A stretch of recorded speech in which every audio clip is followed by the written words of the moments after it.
The housing market is on ice. Homes this summer selling at the slowest summer pace in a decade. That's according to Redfin. Higher buying costs and economic uncertainty is prompting homeowners, especially seniors, to stay put.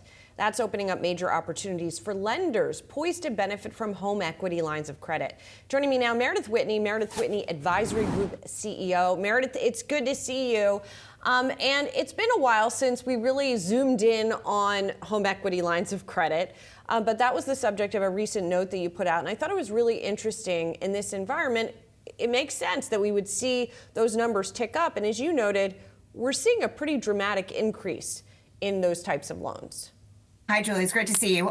So home equity has been a focus of ours for a little over a year now. And what we noticed last summer, midpoint last summer, was a dramatic change in home equity lines of credit. So home equity has been a shrinking asset class for 17 years. So banks have either entirely pulled out of the business or they've been de-emphasizing the business. So the market has gone from over 700 billion down to about 200 and at bottom probably around 250 billion. So that's a 17-year trend. Last summer, that reversed. And in fact, since last summer, the trend has only been accelerating. So now home equity is the fastest growing consumer loan category of any. So student debt has stayed constant.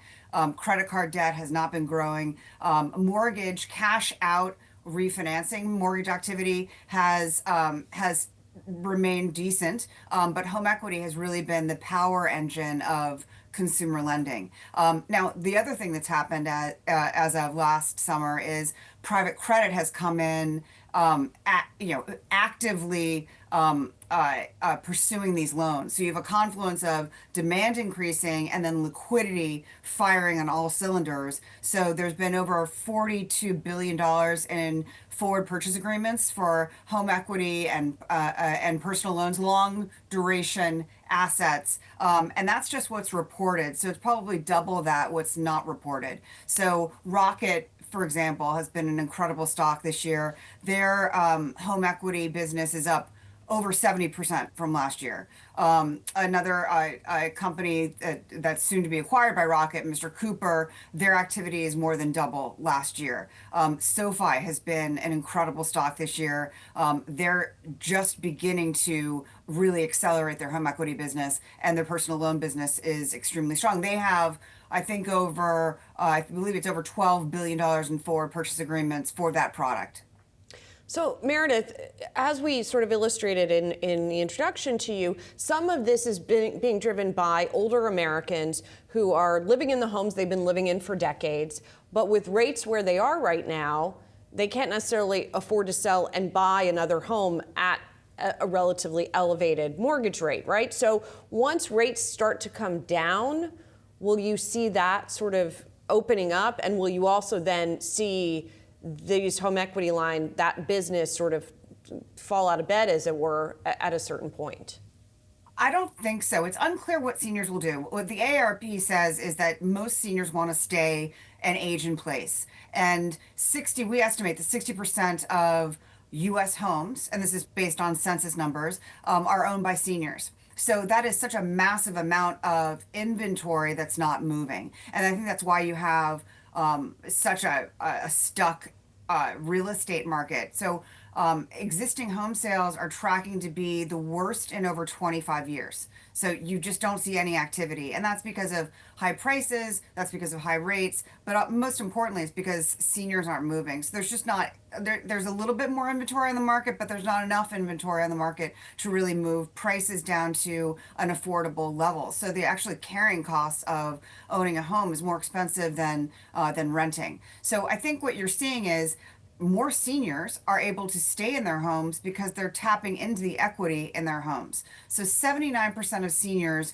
own homes, and 76% of seniors own homes without a mortgage. So you've got a huge piggy bank to tap into. 41% of all home equity debt is held by seniors. And that has been, that's up from, I believe it's 12% in 2000. So it is grown, sorry, 17% in 2000. So it's grown dramatically, somewhat counterintuitive because you think as you get older, you get more conservative, you have less debt. But because of cumulative inflation, it's becoming incredibly expensive to own a home, and ICE accounts for the fact that property insurance, homeowners insurance has gone up well over 70% in the last 5 years. So, and then property taxes have gone up dramatically. So just the carrying costs along with everything else of owning a home is expensive, but they're able to stay in the homes by tapping into home equity.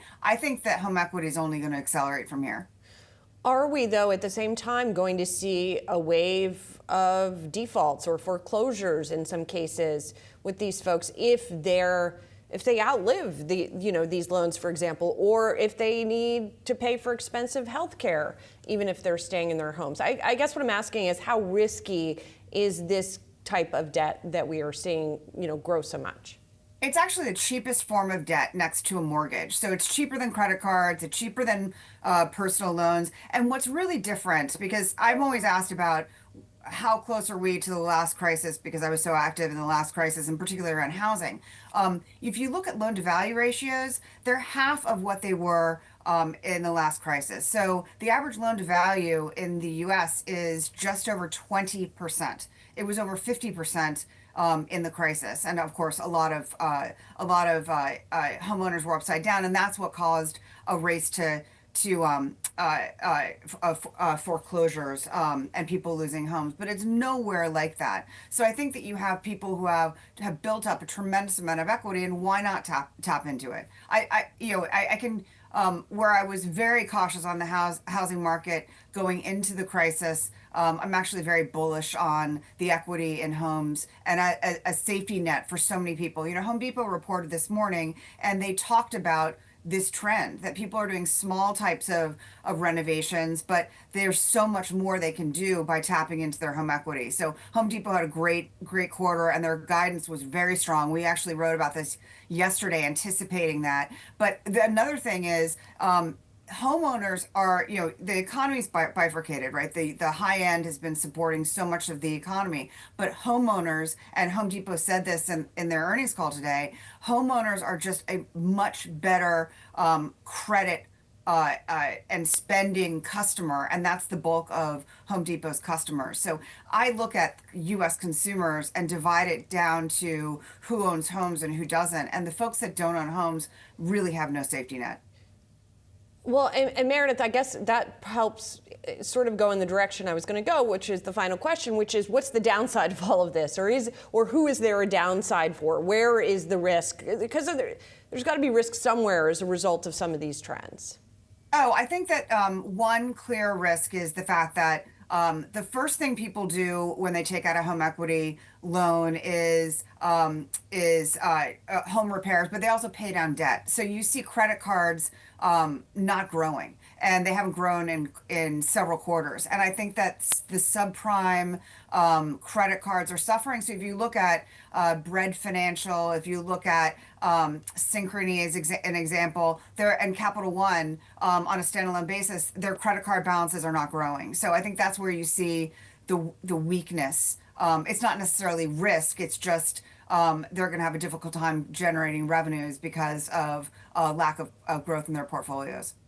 Meredith, it's good to see you. Good to get your perspective, as always. Really appreciate it. Great to see you, Julie. Thanks.